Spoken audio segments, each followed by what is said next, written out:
mis amores, welcome back to my channel. So by the title of this video, you can see that I am going to talk to you guys about my breast milk supply tips and just how to get your supply up if you're either a breastfeeding mom or a exclusively pumping mom. Now I did a video on this at about 4 months postpartum. I am now 7 months postpartum and I've switched some things up, stopped doing some things and started doing some other things, and now my milk supply is even larger than it was back then. So roughly in 24 hours I pump about 33 ounces of breast milk. That's roughly 1,000 and I think 37 milliliters. So before I start, I just want to put this out there. I am no way a professional on this matter. I'm not a lactation consultant, but I just want to share with you guys some things that have personally worked for me and hoping that they will be able to help some of you out there. Quite a few of you who follow me on Instagram, on Snapchat are very, very interested in this video as I frequently post on there my milk supply and how I'm pumping. I'm going to share everything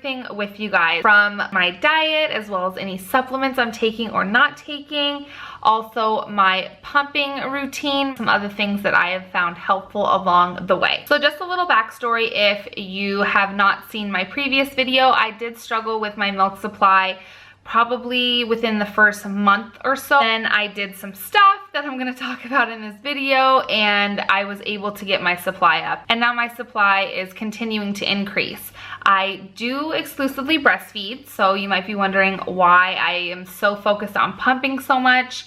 Well, the reason for that is at any point, you know, I could have to stop breastfeeding for any number of reasons, and I want to make sure that my son has enough breast milk to last him for the first year. One of the major reasons why I think I may have to stop breastfeeding semi-soon here is my 7-month-old son. He is cutting his 6th tooth. That's right, 6th tooth.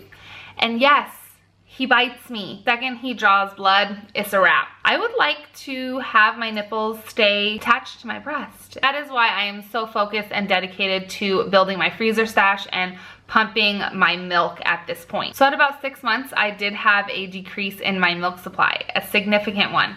And then right around that time, we actually also went to Vegas without our son. He stayed back with family, and without breastfeeding for 3 days, my supply took another dip. So I tried a bunch of these things and I am happy to say that my supply is back up. So without further ado, let's first jump in with diets and supplements. One of the biggest things to remember is keep your calories up. We need between 300 to 500 additional calories every single day when we are breastfeeding or pumping. And I do suggest that when you are breastfeeding or pumping, to keep your milk supply up, that you eat healthy. Choose good calories, things that are going to keep you full longer, and complex carbs. And also another huge tip, high in protein. Your diet should be high in protein. Your body needs it and your milk supply needs that protein. Another huge thing is oatmeal. So this is the oatmeal that I use. It is pure oatmeal, not instant oatmeal. And what oatmeal does is it really keeps you full longer and it helps increase your supply. At least that's what I've found. I eat oatmeal twice a day and it really helps me. Also, what I add to this oatmeal that helps with my supply is whole flax seeds. So I take about a teaspoon of these and I put it into my oatmeal, as well as hemp hearts. Hemp hearts are also high in protein. So again, they're gonna feed into that protein that your body needs. The next huge thing, you guys, drink water. Water is huge if you think about it. Your body is creating liquid gold. That's what we call breast milk. Your body is creating liquid gold, so it needs liquid. And it is very important that you keep yourself hydrated. I make it a point to drink a minimum of 1 gallon of water a day. Also, coconut water is what I added, and I noticed that I feel a lot more rehydrated, and that's because it has natural electrolytes. Now, if you're looking for a good coconut water, make sure that it is 100% coconut water, not from concentrate. That's very important. You want to keep an eye on your sugars, or at least I do. I don't want too many artificial sugars in my body. Now, I know a lot of people also add Gatorade when they're pumping, and they say that it helps them. The only reason why I didn't add Gatorade is because the massive amount of processed sugar in it. I do drink 2 cups of coconut water every single day. I would drink more if I like the taste of coconut, but I don't really. I am literally just doing it to help with my breastfeeding. As far as dietary and supplements that I have added to my diet, these things have had a huge impact. Now, I've tried each thing for about a week and a half, 2 weeks. That way I can see exactly how much individually these 2 things helped with my milk supply. The first one that I'm going to go into is brand new. I just tried it when we got back from Vegas, and that is KAIMADE lactation cookies. I was fortunate enough to get sent these by the amazing company KAIMADE. They are located in Hawaii, and they sent me these to try out and see if it would help my milk supply. It's super easy and super convenient, especially as a busy mom. It is sometimes hard for me to go out and buy all the different ingredients to make lactation cookies because I have to go to multiple stores in my area just to get everything that I need.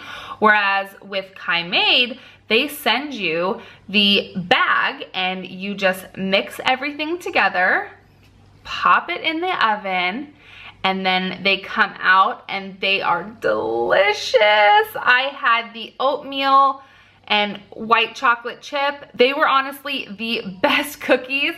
Forget the fact that they were lactation cookies.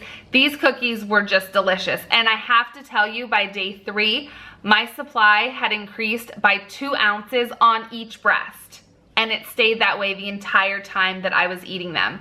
What's really good too is on that card, it shows all of the detailed instructions on how to make the cookies, their recommendations on how many you should eat every day, and it just made everything so simple. I am going to reorder because I ate all of mine, and you guys, I'm serious, like, you have to check them out on Instagram. If you order from them, you will not be disappointed. They have a huge variety of different cookies. Not only are they so good, but they legitimately helped my supply. All right, next. So I talked about this product in my first video, and I still cannot rave enough about Moringa. So I get this from a company called KUMUSTA Moringa. It is made from 100% pure Moringa oleifera leaf. It is 100% the leaf. It doesn't contain any of the roots or the seeds.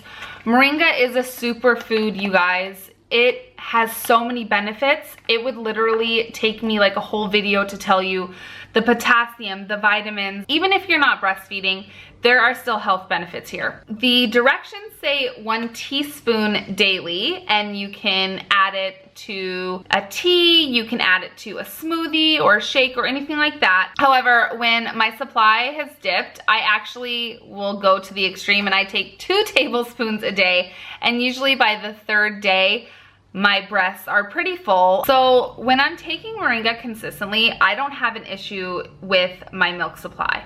But I had been slacking over the last month and a half, and I saw that dip in my supply at the 6th month and then after Vegas. So I immediately started using the Moringa again, and within 3 days, I was having an additional output of 3 ounces of breast milk per breast. So that's a huge increase, and not only that, but I feel better, I feel healthier, I have more energy. So if you guys want to order Moringa, which I highly, highly recommend it, I will put the company that I use down below. So she also provided me with a discount code. It's LEX. Highly recommend this, as this has had the biggest impact on my milk supply. Also, I know a lot of women find fenugreek, less thistle, and mother's milk tea very helpful for them when they're breastfeeding. I did find it helpful for my supply, but it made my son so gassy and uncomfortable that I had to stop taking all of those things pretty much like within the first month or so postpartum. So next on to pumping and my pumping schedule, my pumping routine. So these things can be done whether you're breastfeeding or whether you are exclusively pumping. Again, I am breastfeeding, so I'll just tell you the things that I did. So number one, this is a brand new product that I just started using, and I use this every single time now that I breastfeed my son, and that is my HAAKAA pump. So I don't know if you guys have seen this. If you follow me on Instagram and Snapchat, you've seen this little guy multiple times because I am literally obsessed with it. So what this is a manual suction a manual suction breast pump. What you guys just saw fly off was the stopper. That's what it's called. That just flew off. This is completely cord-free. You don't have to be hooked up to your pump. I will show you how it looks while I'm breastfeeding my son. So all I do is while I'm breastfeeding him, it's just suctioned on to the other side. I will show you guys how to apply this and get it onto your nipple. I'm not gonna physically show on my nipple, but I'm gonna show you guys on my arm. So just envision that this is a boob. So you just line it up to where your nipple is in the middle of the flange. You squeeze and then let go. And it suctions on. And then what's gonna happen is you're gonna see your nipple around this part right here. And then what this does is this encourages your letdown. This encourages your milk to start coming out. So you may see streams, you may see just little trickles and drops, but in any case, it'll start collecting down here. And then once you're done, what's nice is if you want to set it down on a table, this actually has suction as well, so it's going to stick. So it won't get, you know, toppled over and you won't spill all that precious liquid gold, which if you've done that, it is one of the most painful things to do. So this is my HAAKAA pump. I will link them down below. Honestly, they sent me this to review and I absolutely love this product. When we were in Vegas and I was away from my pump and away from my son, it saved me from being engorged because you don't have to be pumping or breastfeeding to use it. You can just suction it on and go about your day. I honestly 100% recommend that every pumping and breastfeeding mom have this. It just is a lot easier than always carrying around your breast pump with you. All right, so my pumping schedule, basically what I'm doing right now is I'm nursing my son on one side, I'm using my HAAKAA on the other side. If I still feel that I am a bit full, I will then pump the other side, and then sometimes pump for a couple minutes on the side that my son just got done nursing on. Also, I pump after each nursing session. I wait approximately 45 minutes and then I will do a 20-minute pump session on each breast. The thing to remember is whether you're breastfeeding or pumping, your milk supply is all based on supply and demand. So the more your breasts are empty of milk, or, you know, void of milk as much as possible, the more it's going to signal your body that you need to produce more milk. So if you're really trying to build up supply, I do recommend pumping every 2 hours around the clock, even in those late night hours, if you're really trying to build up your supply. Sometimes at the night you can stretch it a little bit longer to like 3 or 4 hours. 2 tricks that I have found that help encourage my milk to start flowing have, number one, been massage. So basically what I do is I just massage my breasts. Also what I have found is warm compresses also help with the letdown. What I use are these Lancino kind of like gel little thingies. I don't even know what they're called, gel balls. That sounds really bad. But I just microwave these for about 10 seconds. I place them over my breast. And they have this opening here so they can actually go around your breast pump. And they just help encourage your letdown. And what I have found also helps majorly when it comes to the pumping department is power pumping. So power pumping essentially is mimicking cluster feeding. When your baby's cluster feeding and grouping all of their feedings really close together, it is signaling your body, hey, you know what? The baby needs more milk, I need to create more milk. So you can do that with your pump as well if your baby's not cluster feeding. So how it works is you pump both sides or alternate 20 minutes of pumping, rest for 10 minutes. Pump for 10 minutes, rest for 10 minutes, pump for 10 minutes, rest for 10 minutes, pump for 10 minutes. So that takes up about an hour of your time, but a lot of times it really signals multiple letdowns. That's what I've found anyways. So what I recommend and what I do is if my supply is dipping or I'm getting paranoid for any reason about my supply, I will power pump once a day for a week, and then that's when I start seeing the increases. Power pumping is like the holy grail as far as pumping goes to help increase your supply. So that is pretty much it, you guys. All of the things that I have been doing to help with my milk production. I hope that some of you find it helpful and that maybe some of these things can help you guys as well. As always, thank you so much for watching. Don't forget to like this video, comment, share, and subscribe to my channel if you have not already. And I will see you guys soon. Bye. To finally transition. So then my second thing that I was gonna do was obviously finally let Lex know that I was gonna transition.